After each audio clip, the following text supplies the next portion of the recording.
Hello everyone and welcome to the channel General Talks, everything that you want to know. In this video, we are going to learn the poem of CBSE Class 10th English Language and Literature. The name of poem is A Tiger in the Zoo. It has been written by poet Leslie Norris. And before starting with the poem, let's know something about poem. This poem is about two different tigers, their behavior. Okay, this poem will describes the comparison between two tigers, a tiger who lives in the zoo and a tiger who is living in natural habitat. Natural habitat, it denotes forest. Okay, their behavior, their lifestyle, everything has been explained in this poem. So please listen it carefully, be attentive and watch video till end so that you will understand the poem very well. So let's begin with the poem.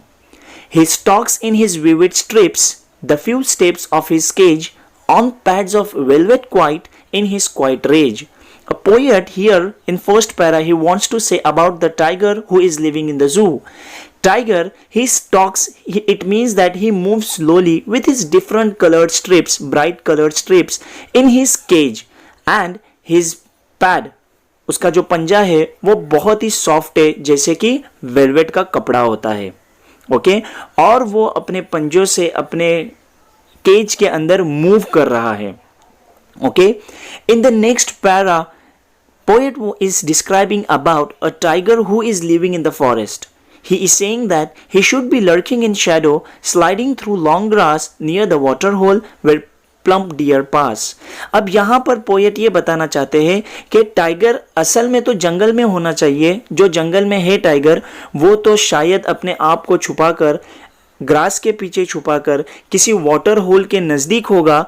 वो क्या कर रहा होगा? वहाँ पर plump dear के शिकार करने का वेट कर रहा होगा. In the next para, again he is describing about a tiger in the forest. He should be snarling around houses at the jungle's edge, bearing his white fangs, his claws terrorizing the village. अब यहाँ पर tiger क्या करने वाला है जंगल में? क्या कर सकता था अगर वो जंगल में होता तो?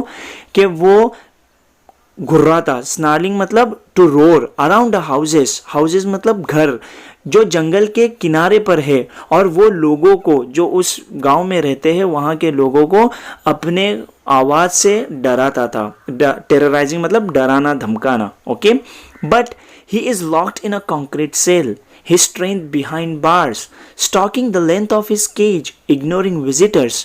अब यहाँ पर जब टाइगर जू में है तो उसका बिहेवियर बिल्कुल भी उल्टा है.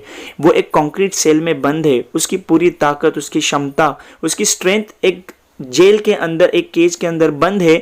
और अब वो क्या कर रहा है? Stalking the length of his cage, धीरे धीरे अपने केज में चल रहा है और वो विजिटर्स को इग्नोर कर रहा है. यहाँ पे स्टॉकिंग का एक और मतलब हो सकता है मेजरिंग. जंगल का टाइगर लोगों को डराता है और यहाँ वो विजिटर्स को इग्नोर करता है. In the last para, poet is saying that he hears the last voice at night, the patrolling cars, and stares with his brilliant eyes at the brilliant stars. अब आखिर में रात में वो क्या कर रहा है कि वो पेट्रोलिंग कार्स यानी मूविंग कार्स, ओके, यहाँ जो पुलिस की गाड़ियाँ है उसे डिनोट किया गया है.